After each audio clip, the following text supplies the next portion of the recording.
서울 여의도 광역방송센터입니다. 법원이 오늘 주호영 국민의힘 비대위원장의 직무 집행을 정지했습니다. 여의도 초대석 정치구단 박지원 전 국가정보원장과 함께 자세한 얘기 해보겠습니다. 원장님 어서 오십시오. 네, 안녕하세요. 기부스를 푸셨던데 시원하시겠습니다. 예, 아직도 휠체어 신세 치면서 조금씩 걸습니다.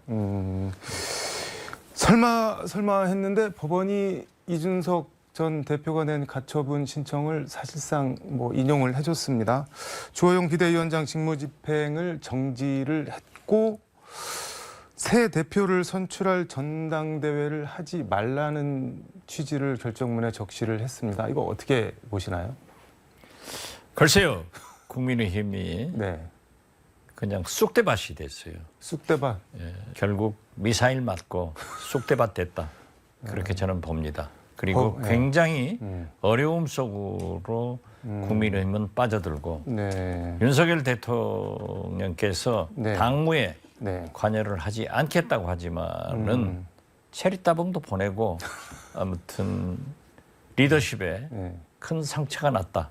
저는 그렇게 해석합니다. 결정문 내용을 좀 더 보면은 국민의힘 지도체제의 전환을 위해 비상 상황을 만들었다고 보는 것이 타당하다 이렇게 적시를 했습니다. 이건 비대위로 갈 만큼 비상 상황이 아니었는데 비대위로 갔다. 따라서 비대위는 무효다, 부존재한다 이런 건데 실체적으로 하자가 있다는 것까지 지금 가처분 결정문에 적시를 했습니다. 이거는 그러면은 본안 소송으로 가도 이준석 대표 손을 들어줄 가능성이 상당히 높아졌는데 어떻게 보시나요?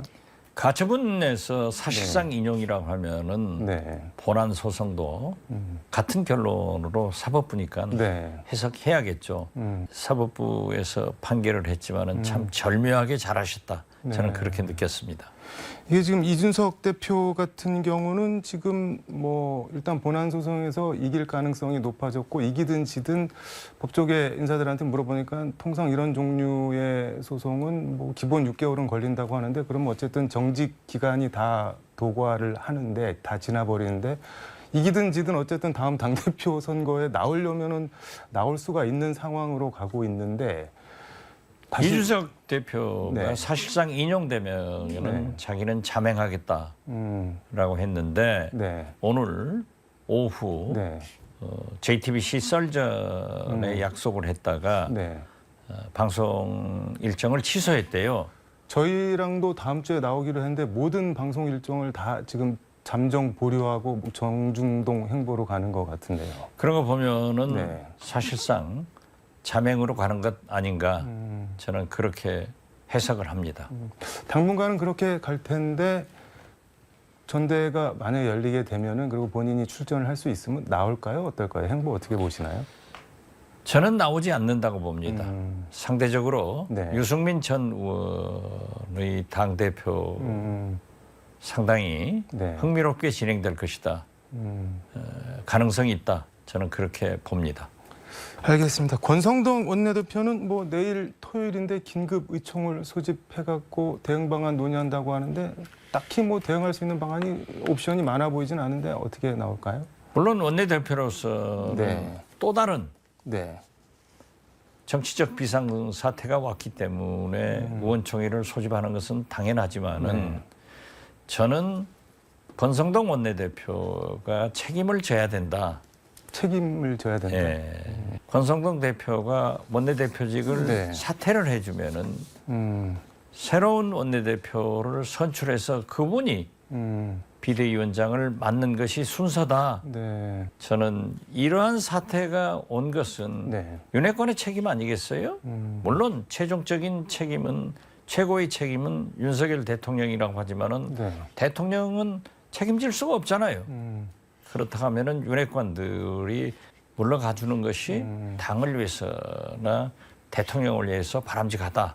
그렇게 생각합니다. 좀 전에 체리 따봉 말씀을 해주셨는데 지금 윤석열 대통령 같은 경우도 내부 총질이나 하는 당대표가 바뀌니 이런 문자를 보냈는데 본인 입장에서도 상당히 좀 난감한 상황이 된 거 아니에요? 그러니까 리더십의 상처를 받았죠.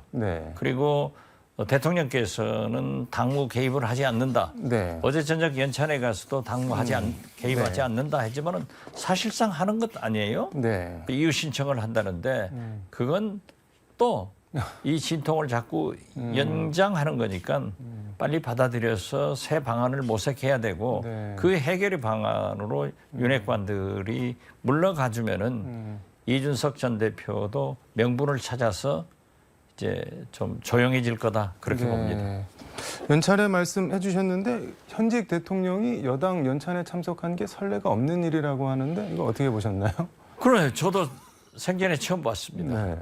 여소야대 전국인데 국민들이 바라는 협치를 위해서 또 민주당에 먼저 그러한 모습을 보였으면 얼마나 좋았을까 네.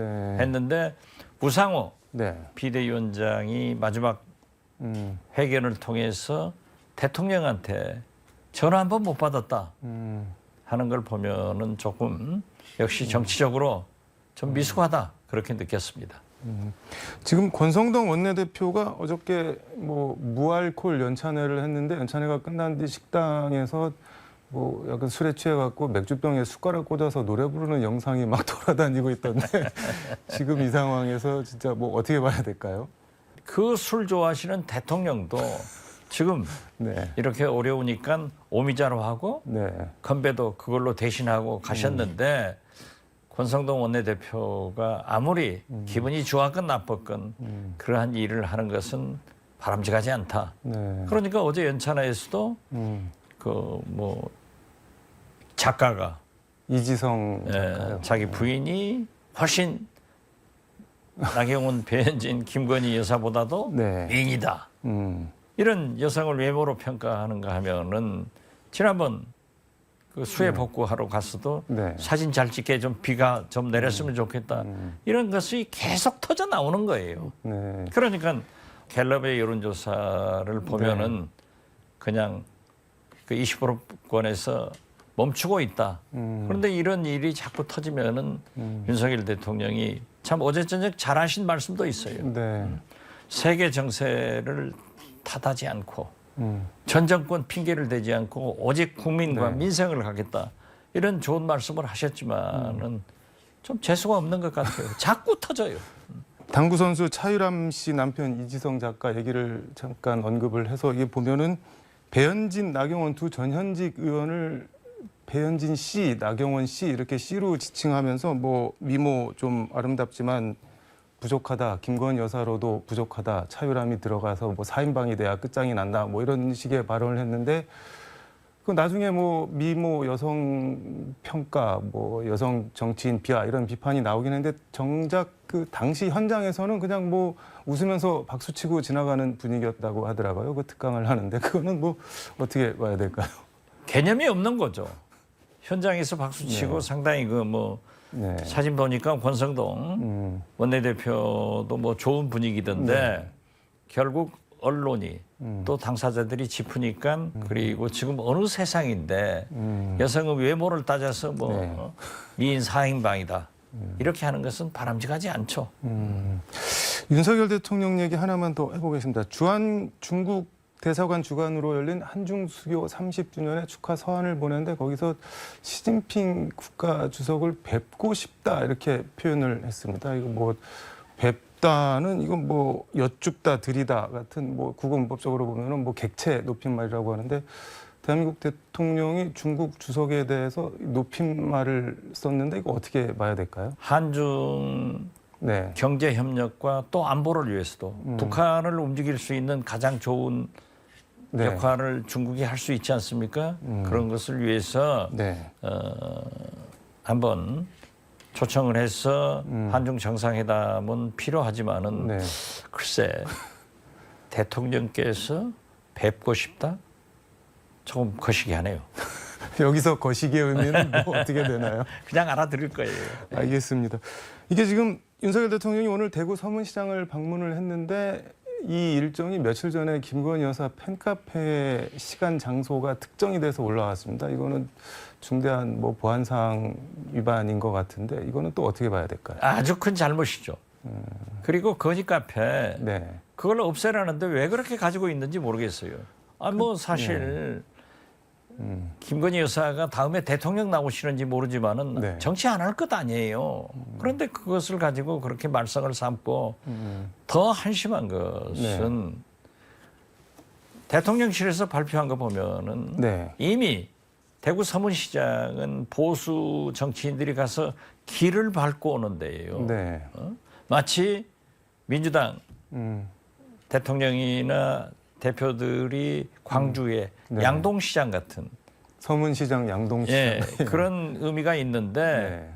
거기에 사람을 동원하려고 아름아름해서 알려졌대요. 이런 거 보면은 저는 대통령실이 대통령을 참 잘못 모시고 있고 그러한 일정을 그렇게 공개하는 것은 참 서투른 대통령실이다. 저는 이렇게 봅니다. 네. 김건희 여사 얘기 하나만 더 하면은 경찰이 공직선거법, 정치자금법 위반, 횡령 등 혐의에 대해서 이미 불송치 결정을 했는데 허위 경력 관련해서 사기, 업무방해, 사문서 위조 등 혐의에 대해서도 뭐 불송치하는 걸로 가닥을 잡은 것 같습니다. 허위 경력 이거는 뭐 대선 국면에서 김건희 여사가 직접 대국민 사과를 하기도 한 건데 일련의 불송치, 무혐의 결정들 어떻게 봐야 될까요? 특히 검찰총장 출신 윤석열 대통령께서 법치를 굉장히 강조하는데 네. 공권력이 선택적으로 적용해서는 안 되죠. 네. 왜 박지원 수사는 빨리 예. 강하게 예. 김건희 여사는 느리게 무혐의 처리해 이런 것을 국민이 납득해야 되기 때문에 저는 김건희 여사 문제를 떠나서 네. 법치를 강조하는 윤석열 정부에서 공권력이 선택적으로 적용되지 않도록 법은 만인 앞에 평등한 네. 그런 모습을 보여주는 계기가 됐으면 좋겠습니다. 참 그 의원님 압수해간 휴대폰 뭐 포렌식을 했다고 하는데 뭐 별거 나온 거 없다면서요? 아무튼 제 핸드폰 받아서 너무 기쁘고 이제 누구나 보내는 네, SNS 뭐 카톡이나 문자 네. 같은 것이 검찰로 안 가고 저한테 옵니다. 알겠습니다. 민주당은 도이치모터스 주가 조작 의혹 등 관련해서 이른바 김건희 특검법을 발의를 했는데 정치 구단 감으로 보시기에 이거 단순히 압박용 카드 정도일까요? 아니면 진짜로 통과를 시킬 의지를 갖고 하는 걸까요? 압박용이라도 네. 지금 현재 민주당으로 향하는 사법 리스크가 있지 않습니까? 네. 그리고 국민도 의혹을 가지면 네. 민주당이 한번 해볼 만한 카드다. 전략적으로 검토해볼 만한 카드다. 저는 그렇게 봅니다. 민주당 얘기 하나만 더 해보겠습니다. 기소시 당직 정지 당무위 구제 당원 이게 80조 사망 오늘 중앙위원회에서 결국 의결이 됐습니다. 그저께 부결됐는데 다시 상정해서 이게 뭐 한쪽에서는 일사부재의 위반 아니냐고 그리고 뭐 중앙이 열려면 5일 전에 통보를 해야 되는데 이틀 만에 여는 게 이게 뭐 말이 되냐고 하고 뭐 다른 쪽에서는 이재명 당대표 들어서기 전에 좀 정리를 해주고 가는 게 맞다 뭐 이런 의견도 있고 그러는데 어떻게 보시나요? 글쎄요, 민주당은 네. 국민의힘보다 더 도덕적으로 완벽해야 됩니다. 네. 그래야 대안 세력으로서 국민들이 기대를 하거든요. 그리고 민주당에서 윤석열 네. 대통령에 대해서 여러 가지 지적 비난을 하고 있는데 민주당은 한술 더 떠서 하면은 국민이 납득하겠느냐. 새로운 대표가 잘 추스려서 좋은 방법대로 가야 된다. 저는 네. 그렇게 생각합니다. 알겠습니다. 이재명 당대표 거의 뭐 기정사실화되고 있는 것 같은데 뭐 내일 모레 전대에서 지금 이른바 개딸들 지지자들 만나서 뭐 극렬 팬덤 정치 우려나 비판에 대해서 우린 그런 수준 낮은 사람들 아니다라고 하면서 약간 이렇게 북돋아주는 발언을 했는데 당대표가 된다고 하면은 미리 조언 한 말씀 해주시죠. 당대표가 되는 것은 사실인데 되면은 지지 세력을 통합, 네. 단결시켜야 됩니다. 그리고 그것을 보여주기 위해서는 무엇보다도 윤석열 대통령처럼 그런 인사가 아니라 당직 인사를 국민이 당원이 납득할 수 있는 그런 탕평 인사를 네. 하고 그리고 지금 현재 윤석열 정부에서 추진하는 네. 노동, 교육, 연금 개혁 같은 것을 민주당이 주도적으로 그러한 개혁을 하면서 민생정당으로 표방한다고 하면은 네. 장래 좋은 일이 있을 것이다. 저는 네. 그렇게 판단합니다. 알겠습니다. 오늘 말씀은 여기까지 듣도록 하겠습니다. 고맙습니다. 네, 감사합니다. 네, 암과 희귀 난치병, 질병과 사체비제에 시달리다 극단적인 선택을 한 수원 세 모녀 사망 사건. 사는 게 얼마나 힘들고 무섭고 외롭고 쓸쓸했을까요? 시신을 인수해갈 일가 친척 친지도 없는, 영정 사진조차 없는 장례. 그 연결식이 오늘 공영 장례로 진행됐다고 합니다. 정치권이 시끌시끌 싸울 땐 싸우더라도 할 일은 좀 했으면 좋겠습니다. 지금까지 서울광역방송센터에서 박지원 전 국정원장과 함께 전해드렸습니다.